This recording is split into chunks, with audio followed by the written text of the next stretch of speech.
Chères étudiantes, chers étudiants, bonjour.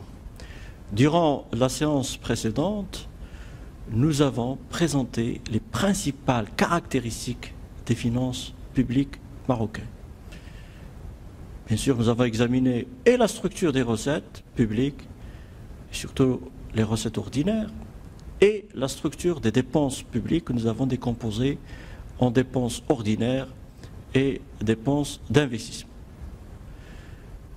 Aujourd'hui, nous allons focaliser l'attention sur la question du déficit budgétaire, sur la question des modalités de financement de ce déficit et sur la question de l'accumulation de la dette publique. Donc, je crois que la situation des finances publiques que nous avons examinée la dernière fois fait ressortir l'idée suivante, que les ressources ordinaires n'arrivent pas à couvrir les dépenses globales de l'État. Les ressources ordinaires n'arrivent pas à financer toutes les dépenses publiques. Les finances publiques en général ont suscité l'intérêt des économistes appartenant à différents courants de pensée économique. Parce que la question de la place des finances publiques et bien sûr la question du budgétaire a suscité l'intérêt des économistes et suscité l'intérêt de plusieurs analystes. Jusque dans les années 30, le budget a été considéré comme l'instrument permettant à l'État de se procurer les ressources nécessaires pour couvrir ses dépenses dans le cadre des fonctions qui lui sont tracées. Donc l'État a des fonctions, et ces fonctions entraînent des dépenses, donc il faut avoir des ressources pour couvrir ces dépenses. Dès lors, l'orthodoxie financière régnante exigeait qu'il y ait équilibre entre les recettes et les dépenses publiques dans le cadre de l'exercice budgétaire. La règle, c'était un équilibre, c'est de réaliser un équilibre entre les recettes et les dépenses publiques. Nous l'avons même classé parmi les principes budgétaires.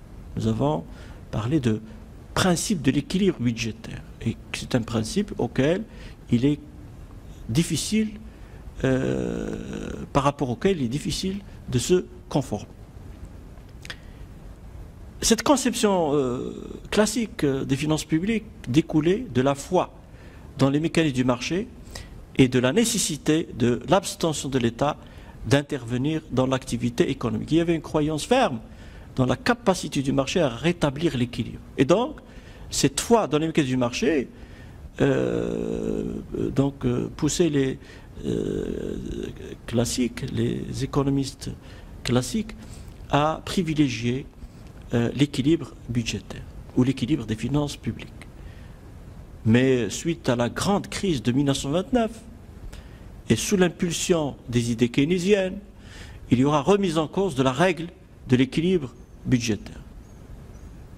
Keynes va préconiser une intervention accrue de l'État dans l'activité économique, une intervention poussée de l'État sur le plan économique, sur le plan social, sur le plan financier, mais aussi sur le plan territorial.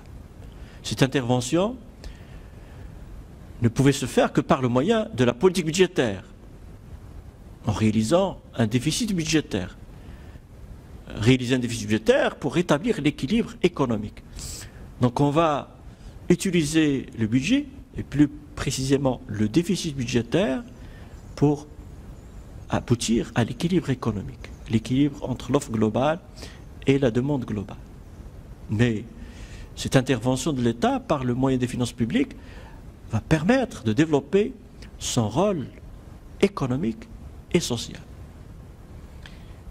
Alors les fonctions de l'État vont s'étendre pour concerner plusieurs domaines de l'activité économique et sociale. Ainsi, selon Musgrave, l'État accomplit trois fonctions principales. Première fonction, la fonction d'affectation des ressources ou d'allocation des ressources. La deuxième fonction, c'est la fonction de redistribution des revenus. La troisième fonction, c'est la fonction de régulation de l'activité économique, ce qu'on appelle aussi la fonction de stabilisation macroéconomique. Donc, les rôles dévolus à l'État sont devenus multiples et par conséquent, les dépenses vont connaître une croissance.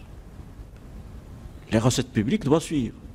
Si les recettes publiques ne suivent pas, un déficit budgétaire va apparaître. On va examiner chacune de ces trois fonctions qui sont évoquées par Musgrat. La fonction d'affectation des ressources, c'est une fonction dans laquelle l'État utilise les finances publiques pour faire fonctionner certains services publics qui ne peuvent être fournis par le privé. Il y a plusieurs fonctions qui ne peuvent pas être assumées par le privé. Plusieurs services qui ne peuvent pas être produits par le secteur privé. Pourquoi ? Soit parce qu'il s'agit de biens collectifs qui ne peuvent faire l'objet d'une demande individuelle et donner lieu à la fixation d'un prix, lorsqu'il s'agit de biens collectifs tels que les services de sécurité interne et externe. C'est un service qui ne peut pas être produit par le secteur privé, la sécurité publique. Soit, et deuxièmement, parce qu'il s'agit de services publics jugés nécessaires et que l'État doit prendre en charge,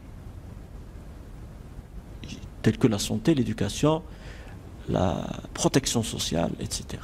Donc, dans la fonction d'affectation des ressources, l'État intervient pour faire fonctionner certains services publics qui ne peuvent être offerts par le secteur privé. On est là en présence des fonctions les plus traditionnelles où l'État tente de satisfaire des besoins publics par une production publique financée en grande partie par des prélèvements obligatoires. Ce sont des fonctions centrales. Ce sont des fonctions qui font de l'État un acteur principal dans l'activité économique et sociale d'une nation. Ça, c'est pour la fonction d'affectation, d'allocation des ressources. Deuxième fonction, la fonction de redistribution des revenus. C'est une fonction qui a été impulsée par les idées keynésiennes. C'est la fonction de redistribution des revenus qui vise à augmenter la propension à consommer de la population. Mais si une augmentation pour accroître le niveau de la demande globale. Donc grâce aux finances publiques, grâce aux dépenses publiques, on augmente la propension moyenne à consommer pour augmenter le niveau de la demande globale. Alors, cette demande globale agit sur le niveau de l'activité économique et par la même occasion sur le niveau de l'emploi. Donc, si on veut faire baisser le chômage, il faut augmenter le niveau de la demande globale.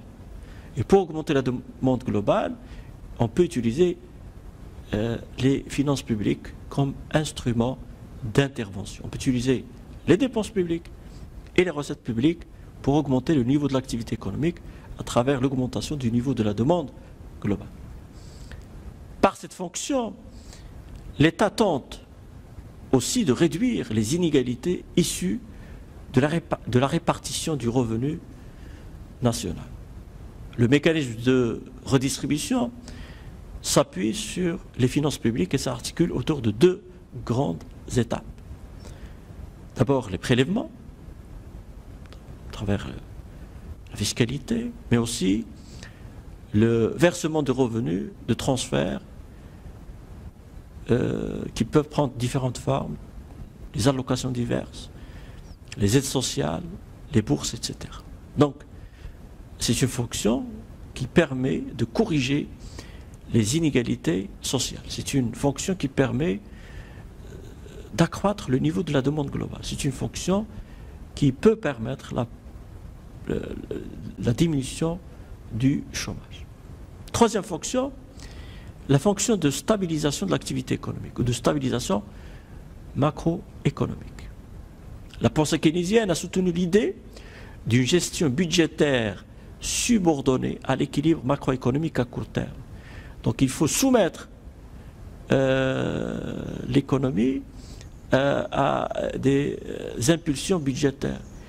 Il faut soutenir l'équilibre macroéconomique à travers des actions par les finances publiques. En effet, dans une conjoncture de baisse de l'activité économique, baisse de l'activité, c'est la baisse de la croissance économique, c'est la baisse de la demande, c'est la baisse de l'emploi, la réalisation d'un déficit budgétaire est nécessaire pour adapter l'offre globale à la demande globale, selon l'approche keynésienne, qui est, il faut le rappeler, critiquée par les libéraux.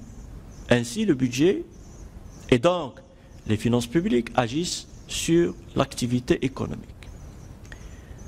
En règle générale, la politique budgétaire tend généralement plus vers une situation de déficit plutôt que vers une situation d'excédent budgétaire.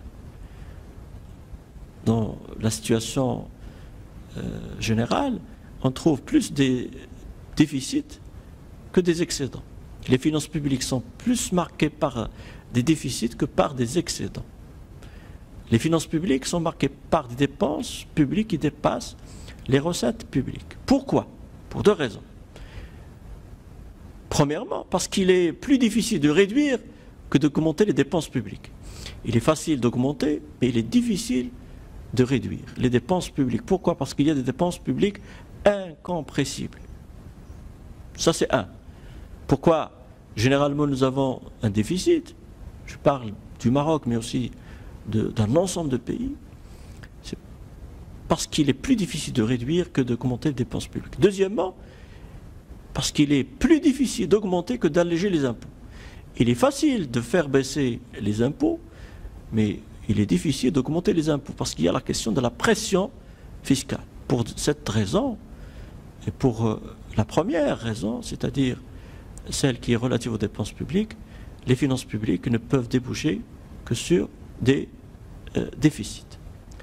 En raison de l'incapacité des recettes ordinaires à couvrir les dépenses globales du budget de l'État, les finances publiques marocaines sont également marquées par la permanence des déficits budgétaires. Sauf quelques rares exceptions, on peut citer ici l'exemple de 2007 et 2008 où le budget a dégagé un excédent budgétaire. Le besoin de financement du Trésor s'élève, selon les données de la loi de finances 2020, le besoin de financement du Trésor s'élève à 73 milliards de dirhams dans la loi de finances 2020. Dans les hypothèses qui sous-tendent cette loi de finances, la loi de finances 2020, le déficit budgétaire doit être contenu dans la limite de 3,5% du PIB. Non seulement on a un déficit, mais il faut maîtriser ce déficit. Pourquoi? Parce que lorsqu'il y a déficit, il est nécessaire de le financer par le recours à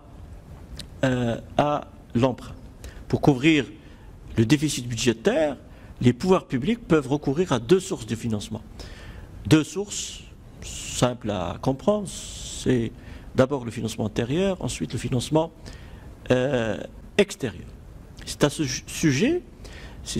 ce sujet que la loi de finances 2020 a autorisé le gouvernement à recourir à deux modalités de financement à travers l'article 43 et l'article 44 de la loi de finances 2020. L'article 43, que nous avons examiné dans une des séances précédentes, dispose, et je cite, « Le gouvernement est autorisé à procéder aux émissions d'emprunts et de tout autre instrument financier à l'étranger pendant l'année budgétaire 2020. » Donc, le gouvernement peut recourir à l'emprunt extérieur dans une limite de 31 milliards de dirhams, selon les chiffres de la loi de finances 2020. Bien sûr, puisque le monde entier, le Maroc en particulier, traverse une conjoncture exceptionnelle, le gouvernement a été autorisé à dépasser ce plafond pour faire face à ses besoins supplémentaires en financement extérieur. Donc, non seulement le financement extérieur existe, mais parfois on l'utilise dans des situations exceptionnelles. Ça, c'est pour l'emprunt extérieur. Pour l'emprunt intérieur, nous avons l'article 44 de la loi de finances 2020 qui dispose, et je cite, pour couvrir pendant l'année budgétaire 2020 l'ensemble des charges du Trésor, le gouvernement est autorisé à procéder au financement par l'émission d'emprunts intérieurs et le recours à tout autre instrument financier. Donc, puisque les dépenses ne peuvent pas être couvertes par les recettes ordinaires, il est nécessaire d'utiliser les recettes exceptionnelles ou les recettes d'emprunt. Les recettes pour lesquelles le gouvernement reçoit autorisation. C'est l'article 43 et l'article 44. Alors, le financement intérieur du déficit budgétaire s'appuie sur plusieurs modalités, dont notamment les opérations d'adjudication des bons du Trésor, c'est le moyen le plus important, mais aussi les dépôts au Trésor, lorsque les comptes de dépôt sont créditeurs. Donc le financement intérieur se fait sur principalement le marché monétaire, à travers la technique des adjudications des bons du Trésor. Ces opérations concernent différentes périodes. Donc les bons de Trésor existent sur différentes périodes.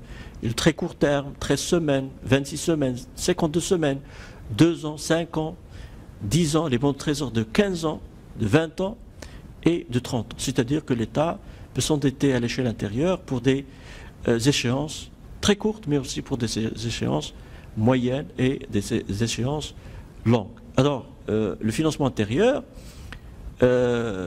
qui a été très sollicité après le programme d'ajustement structurel que le Maroc a appliqué au début des années 1980. Maintenant, pour le financement extérieur. Le financement extérieur, où le recours aux sources extérieures de financement peut prendre différentes formes. Il peut prendre la forme d'emprunts bilatéraux, il peut prendre la forme d'emprunts multilatéraux, comme il peut être sous forme d'emprunts sur les marchés financiers internationaux. Donc,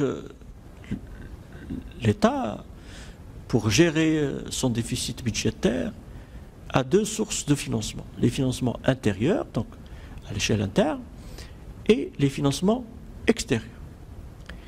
Le recours aux emprunts intérieurs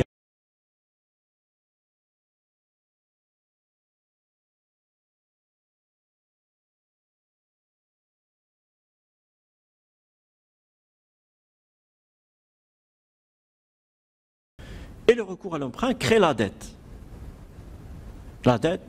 publique. Ce recours est d'autant plus important que les dépenses publiques s'accroissent et que les recettes publiques n'augmentent pas proportionnellement aux dépenses publiques.